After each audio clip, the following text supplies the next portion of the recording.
Hey everybody, what's up? This is No Nonsense News. I'm Ted. Monday, October 26, 2020. I always talk to you guys about food shortages, and in the headlines, you got the world's largest soybean exporter wants to import soybeans. What happened? There are only four countries that really matter in the world of soybean exporters: Brazil, the United States, Argentina, and Paraguay. Brazil exports almost 54% of all soybean exported from those four countries, and they've basically run out.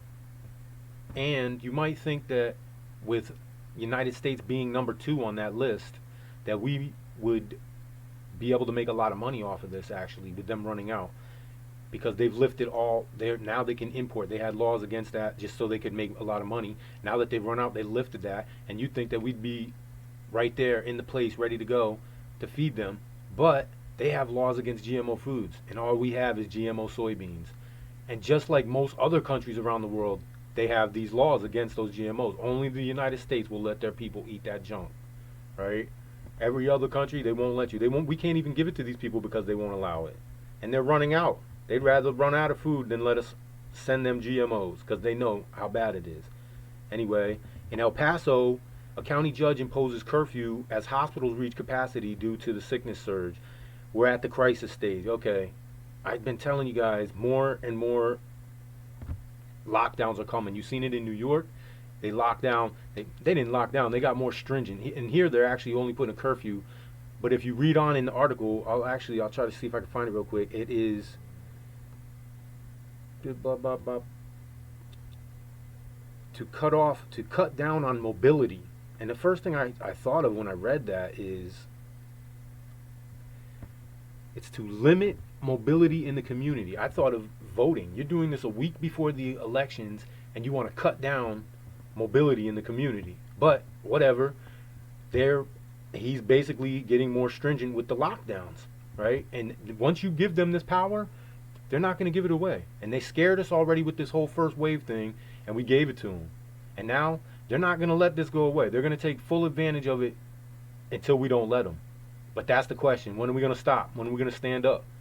Because you got El Paso is 700,000 people roughly. What happens? How do you impose a curfew if 700,000 people tell you F your curfew and do what they want? Well, in San Antonio, due to the elections though, also, they're bringing in troops. They're bringing in 1,000 troops in actually a bunch of cities in Texas, but in El Paso is the one that they stated. San Antonio elections updates Abbott to order 1,000 troops to Texas cities during elections. See, there's more of that fear.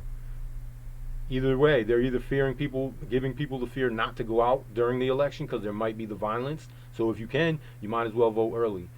And while you're at it, I always tell you guys, with them telling you there could be violence, you might as well go out, get whatever you can now, whatever you can afford to get now, whatever you might need in the upcoming days, in the next, basically around that time, in about a week.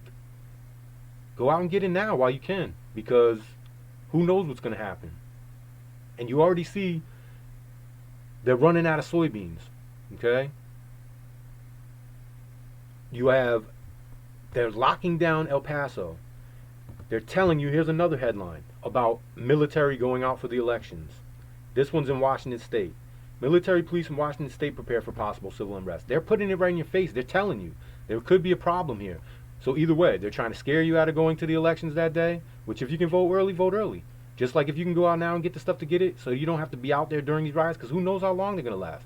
They're already telling us these elections are going to be contested no matter who wins.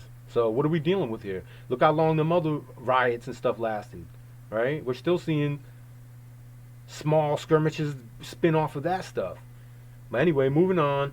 Get your stuff together, guys. You're really seriously running out of time now. You got about a week till this election, and if you're waiting on a stimulus, that's not coming. Forget about it. Maybe way after the election, but we're definitely not seeing it by the election. Okay? They're ramping up police. I've been telling you guys 4 or 5 days now. They're getting ready for violence. You better get ready. Stay away from these areas. Get out of the city. Go stay with family. Do what you got to do. Prepare for this. It's coming. Then you got today, we'll get out of the doom and gloom stuff, get on to some other headlines. Clarence Thomas is set to swear in Amy Coney Barrett tonight at the White House, Monday night.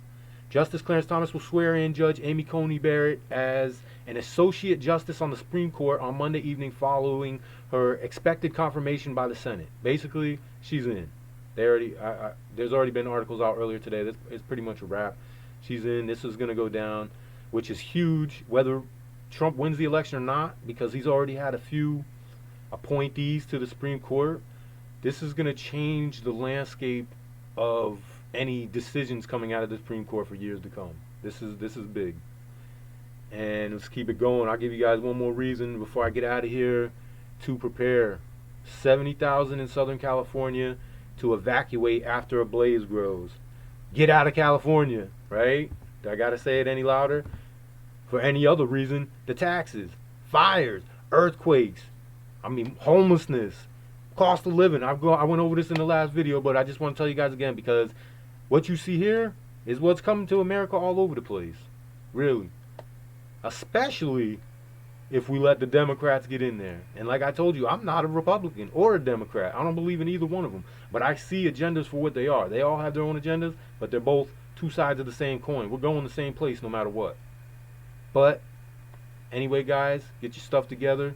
Take care of each other. Look out for one another. Thanks for joining me. I hope you enjoyed. Give me a thumbs up. Subscribe. Stay safe. Don't be scared. Be prepared. I'll see you guys tomorrow.